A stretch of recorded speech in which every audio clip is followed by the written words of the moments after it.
ಕಿಯಾರಾ ಅಡ್ವಾಣಿ ಅವರು be ready to battle chaos with chaos ಅಂತ ಒಂದು ಸೀನಲ್ಲಿ ಹೇಳ್ತಾರೆ. ಏನದು ಕ್ಯಾಸ್, ಯಾರಿಗೆ ಅದನ್ನು ಹೇಳಿದ್ರು ಅಂತ ನೋಡ್ಕೊಬರೋಣ. ಹಾಗೆ ಟಾಕ್ಸಿಕ್ ಸಿನಿಮಾದ ಸ್ಟೋರಿ ಸಮ್ಮರಿ ಸಿಕ್ಕಿದೆ, ಅದ್ರ ಬಗ್ಗೆನೂ ಈ ಬ್ರೇಕ್ ಡೌನ್ ವೀಡಿಯೋದಲ್ಲಿ ಕವರ್ ಮಾಡೋಣ ಅಂತ ಹೇಳ್ತಾ ವಿಡಿಯೋನ ಸ್ಟಾರ್ಟ್ ಮಾಡೋಣ. ಅದಕ್ಕೂ ಮುಂಚೆ ವಿಡಿಯೋನ ಸಬ್ಸ್ಕ್ರೈಬ್ ಮಾಡಿಕೊಂಡು ಪೂರ್ತಿ ನೋಡಿ. ಟ್ರೈಲರ್ನ ಫಸ್ಟ್ ಶಾಟಿಂದನೇ ಬ್ರೇಕ್ ಡೌನ್ ವಿಡಿಯೋನ ಸ್ಟಾರ್ಟ್ ಮಾಡೋಣ. ಇಲ್ಲಿ 2 ಕ್ಯಾರೆಕ್ಟರ್ಸ್ ಕಾಣ್ತಾರೆ. ಒಂದು ರಾಯ, ಇನ್ನೊಂದು ಚೈಲ್ಡ್ ಏಜಲ್ಲಿದ್ದಂಥ ಟಿಕೆಟ್ ಕ್ಯಾರೆಕ್ಟರ್.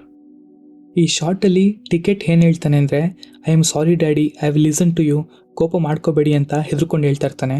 ಅಂದರೆ ಟಿಕೆಟಿಂದ ಏನೋ ದೊಡ್ಡ ಪ್ರಾಬ್ಲಮ್ಮೇ ಆಗಿರುತ್ತೆ. ಇಲ್ಲಿ ರಾಯ ಕ್ಯಾರೆಕ್ಟರ್ ಫೇಸ್ನ ಅಬ್ಸರ್ವ್ ಮಾಡಿ, ಮುಖ ಎಲ್ಲ ರಕ್ತ ಆಗಿದೆ, ಅಂದರೆ ಟಿಕೆಟ್ ಮಾಡಿರೋ ತಪ್ಪಿಂದ ದೊಡ್ಡ ಫೈಟ್ ಏನಾದರೂ ಆಗಿರ್ಬೋದು. ಈ ಫ್ರೇಮ್ನ ಕರೆಕ್ಟಾಗಿ ಅಬ್ಸರ್ವ್ ಮಾಡಿ, ರಾಯ ಹಾಗೆ ಅವ್ರ ಗ್ಯಾಂಗ್ ನಿಂತಿದ್ದಾರೆ. ವಿಷಯ ಇದಲ್ಲ, ಆ ಬೋರ್ಡಲ್ಲಿ ಏನು ಬರ್ತಿದ್ದಾರೆ ಹಾಗೆ ಯಾವ ಲ್ಯಾಂಗ್ವೇಜಲ್ಲಿ ಬರ್ತಿದ್ದಾರೆ ಅಂತ ಹೇಳ್ತೀನಿ. ಅದಕ್ಕೂ ಮುಂಚೆ ಈ 2 ಕ್ಯಾರೆಕ್ಟರ್ಸ್ನ ಅಬ್ಸರ್ವ್ ಮಾಡಿ.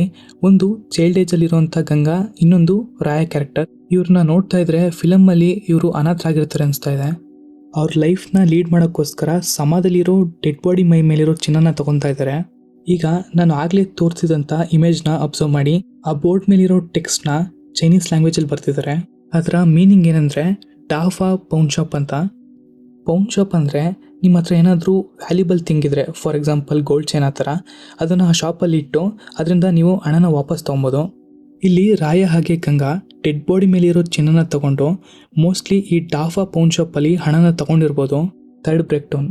ಈ ಇಮೇಜ್ನ ಅಬ್ಸರ್ವ್ ಮಾಡಿ. ನಡಿಯಾ ಕ್ಯಾರೆಕ್ಟರ್ ಬ್ಯಾಕ್ಗ್ರೌಂಡಲ್ಲಿ ಡ್ರ್ಯಾಗನ್ ಇದೆ, ಹಾಗೆ ರಾಯ ಕ್ಯಾರೆಕ್ಟರ್ ಹಿಂದೆನೂ ಡ್ರ್ಯಾಗನ್ ಇದೆ. ಆ ಡ್ರ್ಯಾಗನ್ ಅನಿಮಲ್ನ ಜಾಸ್ತಿ ರೆಪ್ರೆಸೆಂಟ್ ಮಾಡೋದು China ಕಂಟ್ರಿಲಿ.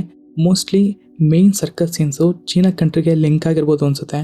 Fourth breakdown. Kiara as Nadiya. Director Geetu Mohandas ಅವರು ನಡಿಯಾ ಕ್ಯಾರೆಕ್ಟರ್ನ ಸುಮ್ಮನೆ ಸ್ಟೋರಿಗೆ ಫೀಮೇಲ್ ಲೀಡ್ ಬೇಕು ಅಂತ ತಗೊಂಡಿಲ್ಲ, ಬದಲಾಗಿ ನಡಿಯಾ ಅನ್ನೋರು ರಿಯಲ್ ಆಗಿದ್ರು. ಅವ್ರನ್ನ ಫಸ್ಟ್ ಫಿಯರ್ಲೆಸ್ ಸ್ಟಂಟ್ ವಿಮೆನ್ ಅಂತ ಕರಿತಿದ್ರಂತೆ. ಮೋಸ್ಟ್ಲಿ ಅವ್ರ ಜೀವನದಲ್ಲಿ ನಡೆದಿರೋ ಟ್ರೂ ಇವೆಂಟ್ಸ್ನ ಇನ್ಸ್ಪಿರೇಷನ್ ಆಗಿ ತಗೊಂಡು ಈ ಮೂವಿನ ಮಾಡಿರ್ಬೋದು. Fifth breakdown. Ganga character ರಾಯಗೆ ಅಕ್ಕ ಆಗಬೇಕು. ನಾನು ಆಗಲೇ ಹೇಳ್ದಾಗೆ ಗಂಗಾ ರಾಯಗೆ ಏನೇ ಹೇಳಿದ್ರು ಮಾಡೋಕ್ಕೆ ರೆಡಿ ಆಗಿರ್ತಾನೆ. ಈ ಶಾರ್ಟಲ್ಲಿ ಗಂಗಾ ರಾಯಗೆ ಒಂದು ಮಾತು ಹೇಳ್ತಾಳೆ, ನನಗೆ ಒಂದು ಆಸೆ, ನೀನು ಇಡೀ ಸಿಟಿನೇ ಆಳಬೇಕು ಅಂತ. ಲೈಕ್ KGF ಅಲ್ಲಿ ಮದರ್ ಕ್ಯಾರೆಕ್ಟರ್ ಥರ ಇಲ್ಲೂ ಗಂಗಾ ಕ್ಯಾರೆಕ್ಟರ್ ಆ ಥರ ಇರ್ತಾರೆ. ಅದಕ್ಕೆ ರಾಯ ಒಬ್ಬನಿಂದನೇ ಆಗಲ್ಲ, ಗ್ಯಾಂಗ್ಸ್ಟರ್ ಅಂದಮೇಲೆ ಅವನಿಗೆ ಅಂತಾನೆ ಒಂದು ಗ್ಯಾಂಗ್ ಇರಬೇಕು. ಅದನ್ನು ಅವ್ನು ಫಾರ್ಮ್ ಮಾಡಿಕೊಂಡು ಸಿಟಿ ಆಳಕ್ಕೆ ಅವ್ನು ಸ್ಟಾರ್ಟ್ ಮಾಡ್ಕೊತಾನೆ. Sixth breakdown. ಗಂಗಾ ಹೇಳಿರೋ ಥರನೇ ರಾಯ ಸಿಟಿ ಆಳಕ್ಕೆ ರೆಡಿಯಾಗಿರ್ತಾನೆ. ಸಿಟಿ ಆಳಬೇಕು ಅಂದರೆ ಅಲ್ಲಿರೋ ಸೋಲ್ಜರ್ನ ಸೋಲ್ಸಿದ್ಮೇಲೆ ಕಿಂಗ್ನು ಸೋಲ್ಸ್ಬೇಕು. ಆ್ಯಂಡ್ ಆ ಕಿಂಗ್ ಈ ಕ್ಯಾರೆಕ್ಟರ್ ಅನಿಸುತ್ತೆ. ಸ್ವಲ್ಪ ಬ್ರೇಕ್ ತೊಗೊಂಡು ಟಾಕ್ಸಿಕ್ ಸ್ಟೋರಿ ಸಮ್ಮರಿನ ನೋಡೋಣ. ಇಂಡಿಯಾಗೆ 1947ನಲ್ಲಿ ಫ್ರೀಡಮ್ ಸಿಕ್ಕಿದ್ರು ಇಂಡಿಯಾದ ಕೆಲ ಸ್ಟೇಟ್ಸು ಇನ್ನೂ ಪೋರ್ಚುಗೀಸ್ ಅಂಡರಲ್ಲಿತ್ತು. ಹಾಗಾಗಿ ಟಾಕ್ಸಿಕ್ ಕಥೆನೂ ಕೂಡ ಆ ಟೈಮ್ ಲೈನಲ್ಲೇ ನಡೆಯೋದು.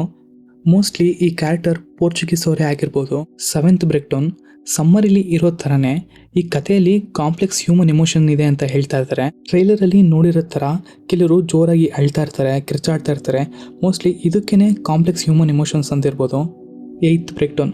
ಸೊ ಈ ಶಾರ್ಟ್ನ ಅಬ್ಸರ್ವ್ ಮಾಡಿ. ರಾಯ ಇಡೀ ಸರ್ಕಸ್ನೇ ಸುಟ್ಟಾಗ್ತಾ ಇದ್ದಾನೆ. ಮೋಸ್ಟ್ಲಿ ಆ ಫೈಟಲ್ಲಿ ನಡಿಯಾ ಕ್ಯಾರೆಕ್ಟರ್ ಡೆತ್ ಆಗ್ಬೋದು. ಸೊ ಅದಕ್ಕೆ ತಬಾಯಿ ಸಾಂಗಲ್ಲಿ ರಾಯ ನಡಿಯಾ ಕ್ಯಾರೆಕ್ಟರ್ನ ಇಮ್ಯಾಜಿನ್ ಮಾಡಿಕೊಂಡು ಫೀಲ್ ಮಾಡ್ಕೊತಾ ಇರ್ತಾನೆ. Ninth breakdown. Kiara Advani ಅವರು ಒಂದು ಸೀನಲ್ಲಿ be ready to battle chaos with chaos ಅಂತ ಹೇಳ್ತಾರೆ. ಫಸ್ಟು ಕ್ಯಾಸ್ ಅಂದರೆ ಏನು ಅಂತ ಹೇಳ್ತೀನಿ. ಕ್ಯಾಸ್ ಅಂದರೆ ಒಂದು confusion or it may be called as disorder. ಇಲ್ಲಿ be ready to battle chaos with chaos ಅಂತ ಹೇಳ್ತಾ ಇದ್ದಾರೆ ಅಂದರೆ ಒಂದು ಡಿಸಾರ್ಡರ್ನ ಇನ್ನೊಂದು ಡಿಸಾರ್ಡರಿಂದನೇ ಫೈಟ್ ಮಾಡೋಕ್ಕೆ ರೆಡಿ ಆಗಿರುವಂಥ. ಒಂದು ಡಿಸಾರ್ಡರ್ ಬಂದು ರಾಯ ಆಗಿದ್ರೆ ಇನ್ನೊಂದು ಟಿಕೆಟ್ ಆಗಿರ್ಬೋದು. ಮೋಸ್ಟ್ಲಿ ನಡಿಯಾ ಕ್ಯಾರೆಕ್ಟರ್ ಡೆತ್ನ ಸಹಿಸ್ಕೊಳ್ಳೋಕ್ಕಾಗ್ದೇನೆ ಟಿಕೆಟ್ ಕಂಪ್ಲೀಟಾಗಿ ರಾಯ ಮೇಲೆ ರಿವೆಂಜ್ ತೊಗೊಳಕ್ಕೆ ರೆಡಿ ಆಗಿರ್ತಾನೆ. ಆ ಇಮೇಜ್ನ ಝೂಮ್ ಮಾಡಿ ನೋಡಿದ್ರೆ ಸರ್ಕಸ್ ಥರ ಕಾಣ್ತಾ ಇದೆ. ಮೋಸ್ಟ್ಲಿ ಟಿಕೆಟ್ ಅಲ್ಲೇ ಸೆಟಲ್ ಆಗಿರ್ಬೋದು ಆ್ಯಂಡ್ ಅಲ್ಲೇ ಕ್ಲೈಮ್ಯಾಕ್ಸ್ ಫೈಟ್ ಕೂಡ ನಡೆಯೋದು. ಇದಿಷ್ಟು ನನಗೆ ಕಂಡಂಥ ಬ್ರೇಕ್ ಡೌನ್ ಪಾಯಿಂಟ್ಸ್. ಇನ್ನು ನಿಮಗೇನಾದರೂ ಇನ್ನೂ ಬ್ರೇಕ್ ಡೌನ್ ಪಾಯಿಂಟ್ಸ್ ಗೊತ್ತಿದ್ರೆ ಕಮೆಂಟ್ ಸೆಕ್ಷನಲ್ಲಿ ಕಮೆಂಟ್ ಮಾಡಿರಿ. ಖಂಡಿತ ನಾನು ನಿಮಗೆ ರಿಪ್ಲೈ ಮಾಡ್ತೀನಿ ಅಂತ ಹೇಳ್ತಾ ಈ ವಿಡಿಯೋನ ಮುಗಿಸೋಣ. Thank you guys. Thanks for watching.